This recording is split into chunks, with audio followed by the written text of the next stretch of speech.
ગુજરાતમાં મેઘરાજા મચાવી શકે છે મેઘ તાંડવ। હવામાન વિભાગની આગાહી છે કે આગામી 48 કલાકમાં ગુજરાતમાં વરસી શકે છે ભારેથી અતિ ભારે વરસાદ। સૌરાષ્ટ્ર અને દક્ષિણ ગુજરાતમાં ધોધમાર વરસાદની આગાહી છે, ત્યારે ઉત્તર ગુજરાતના કેટલાક જિલ્લાઓમાં પણ વરસાદી પાણીથી જોવા મળી શકે છે, પાણીથી તરબોળ। ત્યારે જુઓ હવામાન વિભાગની કેવી છે અનરાધારની આગાહી।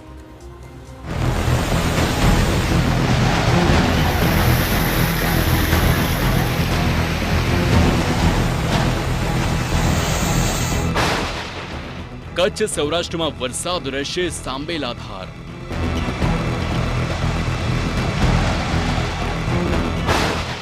દક્ષિણ ગુજરાતમાં હજુ પડશે ધોધમાર।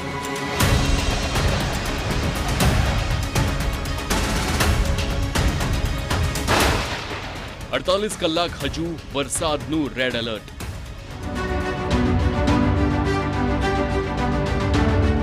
રાજ્યમાં હાલ સારી મેઘમહેર થઈ રહી છે। સૌરાષ્ટ્રના મોટા ભાગના જિલ્લાઓમાં મૂશળધાર વરસાદ વરસી રહ્યો છે। દક્ષિણ ગુજરાતમાં પણ મૂશળધાર કૃપા યથાવત છે અને હજુ પણ આગામી 48 કલાક સૌરાષ્ટ્ર અને દક્ષિણ ગુજરાતમાં ભારેથી અતિ ભારે વરસાદ વરસી શકે છે। હવામાન વિભાગે આગાહી કરી છે કે રાજ્યમાં હાલ જે વરસાદી સિસ્ટમ બની છે તેના કારણે દક્ષિણ ગુજરાત અને સૌરાષ્ટ્રના અનેક જિલ્લાઓમાં ધોધમાર વરસાદ વરસી શકે છે।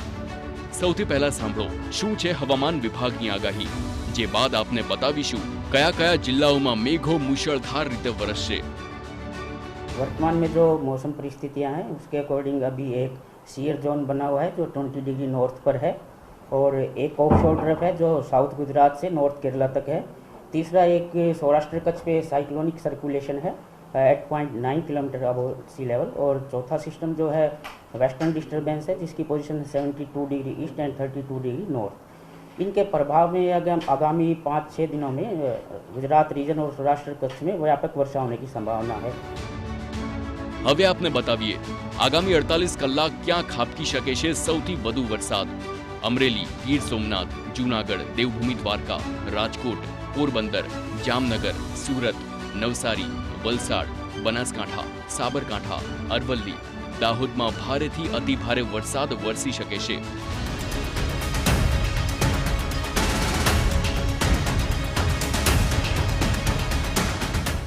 અમદાવાદમાં હજુ પણ જોઈએ તેવી મેઘમહેર નથી થઈ અને હજુ પણ આગામી કલાકોમાં અમદાવાદ શહેરમાં ભારે વરસાદની કોઈ શક્યતા નથી। હવામાન વિભાગની આગાહી પ્રમાણે અમદાવાદ જિલ્લાના તાલુકાઓમાં ભારે વરસાદ પડી શકે છે, પરંતુ અમદાવાદીઓએ હજુ પણ ભારે વરસાદ માટે થોડી રાહ જોવી પડી શકે છે। अहमदाबाद में सिटी के अकॉर्डिंग जो पूरा डिस्ट्रिक्ट है उसमें साउथ में थोड़ा सा हेवी रेनफॉल की उम्मीद है, जबकि सिटी में लाइट टू मॉडरेट थंडरस्टॉर्म और रेनफॉल होने की संभावना है। રાજ્યમાં અત્યાર સુધી પડેલા વરસાદનો આપને હિસાબ પણ આપી દઈએ। આમ તો અત્યાર સુધી રાજ્યમાં સરેરાશ રીતે જોઈએ તો વરસાદની 3% ઘટ છે, કારણ કે ઉત્તર ગુજરાત અને મધ્ય ગુજરાતમાં જોઈએ તેવો વરસાદ પડ્યો નથી। હવે તમામ ઝોન પ્રમાણે કચ્છમાં 40%, ઉત્તર ગુજરાતમાં 23%, મધ્ય ગુજરાતમાં 24%, સૌરાષ્ટ્રમાં 42%, દક્ષિણ ગુજરાતમાં 40% વરસાદ પડ્યો છે, જ્યારે રાજ્યમાં સરેરાશ 33% વરસાદ પડ્યો છે। तो एज ए स्टेट -3% है, मतलब 3% कम हुई है जो नॉर्मल आज तक होनी चाहिए। अगर हम रीजन वाइज देखें तो गुजरात रीजन में जो हुआ है 19% लेस हुआ है, मतलब नॉर्मल का 81% हुआ है। इसी तरह सौराष्ट्र कच्छ में नॉर्मल से 19% ज़्यादा हुआ है, एक्सेस हुआ है, मतलब 119% नॉर्मल का बारिश हुआ है। તો અમરેલીના બાબરા પંથકમાં પણ મેઘો મૂશળધાર રીતે વરસ્યો છે। બાબરાની કાળુભાર નદીમાં ભારે વરસાદના કારણે પાણીનો પ્રચંડ પ્રવાહ જોવા મળ્યો। કાળુભાર નદીમાં પાણીનો પ્રવાહ વધતા વાહન વ્યવહાર અટવાયો છે। સમઢિયાળા અને નીલવડા રોડ પરનો વાહન વ્યવહાર અટવાયો છે। બાબરાના ઉટવડ ગામે 2 ઇંચથી વધુ વરસાદ વરસ્યો। આ તરફ ગીર સોમનાથ જિલ્લામાં પણ મેઘરાજાની તોફાની બેટિંગ જોવા મળી। સિઝનમાં પહેલીવાર છલકાયા ગીર સોમનાથના નદી નાળા અને વોકળાઓ। અત્યંત ભારે વરસાદથી નદીઓમાં નવા નીરની આવક થઈ। ગ્રામ્ય વિસ્તારના વોકળાઓમાં સિઝનનું પ્રથમ ભારે પૂર આવ્યું છે। અત્યંત ભારે ગાજવીજ સાથે વધ્યો હતો ધોધમાર વરસાદ।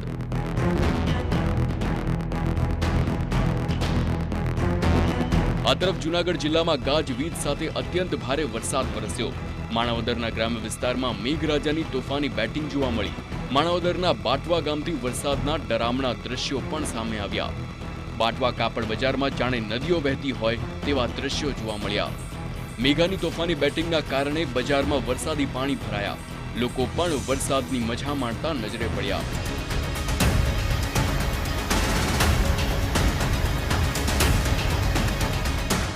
બનાસકાંઠાના પાલનપુરમાં ભારે વરસાદ ખાબકતા અંબાજી હાઈવે પાણી થયું છે.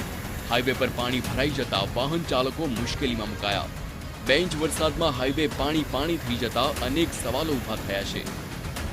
અંબાજીથી જે પાલનપુરનો હાઈવે છે અને ધનિયાળા 4 રસ્તા કહેવાય છે, ત્યાં ખાસ કરીને પાણી ભરાવાનો જે પ્રશ્ન છે, છેલ્લા કેટલાય વર્ષોથી આ પ્રશ્ન છે જે હલ થતો નથી. ત્યારે જ ભારે વરસાદ પડે છે અને અહીંયા પાણી ભરાઈ જાય છે. એટલે કે આ અંબાજીનો મુખ્ય માર્ગ છે ને, અહીંથી વાહન ચાલકો જે છે એ રોજ પસાર થાય છે અને પાણીમાં જ પસાર થવા માટે મજબૂર બને છે.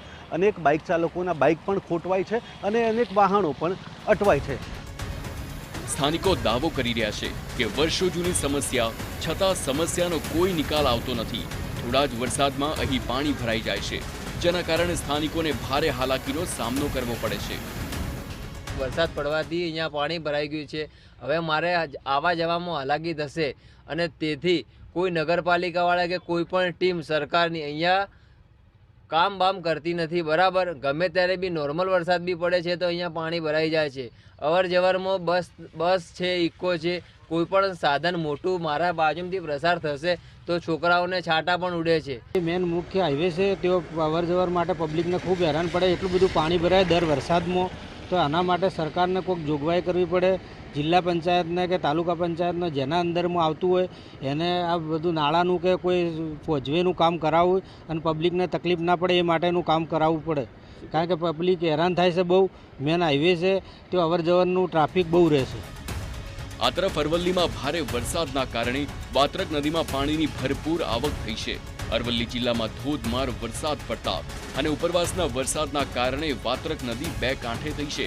નદીનો ચેકડેમ ઓવરફ્લો થતા ખેડૂતોમાં ખુશી છવાઈ છે. સાબરકાંઠા અને અરવલ્લી જિલ્લામાં સાર્વત્રિક વરસાદ વરસ્યો. છેલ્લા 24 કલાક દરમિયાન અનેક વિસ્તારમાં ધોધમાર વરસાદ વરસતા રસ્તા ઉપર પાણી ભરાયા. સ્થાનિક નદીઓમાં પણ નવા નીર વહેતા જોવા મળ્યા. હજુ પણ બનાસકાંઠા અને સાબરકાંઠામાં સારા વરસાદની આગાહી છે, એટલે હજુ પણ આ બંને જિલ્લામાં મેઘમહેર યથાવત રહેશે.